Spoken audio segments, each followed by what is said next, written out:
À la poursuite d'un rêve. Un par un, d'étranges chats noirs aux yeux d'argent s'installent dans un village. À chaque arrivée, un animal disparaît. À la suite d'un rêve, Sébasto pense savoir où se trouve la clé du mystère. Le sous-bois était encore humide à cause de la dernière pluie, et mes pas ne produisaient aucun bruit sur la terre molle. Il faisait frais sous les arbres, et j'ai frissonné. Mais ce n'était pas seulement à cause de la fraîcheur. Des oiseaux se répondaient, ici et là, invisibles. Des feuilles chuchotaient. Parfois, une branche craquait et je sursautais. Malgré moi, je jetais des regards inquiets à droite et à gauche, craignant de voir surgir d'entre les buissons des bêtes à l'inquiétant regard métallique. Je me forçais à avancer, un pas après l'autre, retenant mon souffle.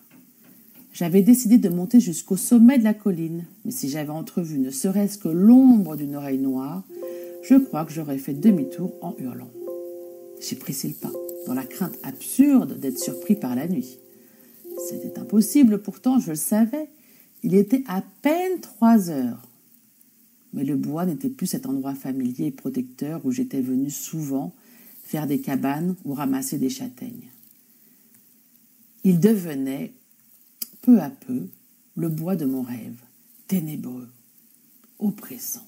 Les oiseaux s'étaient-ils vraiment tus, ou étaient-ce les battements de mon cœur résonnant à mes oreilles qui m'empêchaient de percevoir leur chant? Faisait-il vraiment plus sombre, ou bien était-ce une illusion provoquée par l'épaisseur du feuillage? Je ne sais combien de temps j'ai suivi ainsi ce sentier qui montait. J'avançais comme dans mon rêve, plein de peur, mais poussé par la volonté de voir quelque chose qu'il aurait peut-être mieux valu ne pas voir.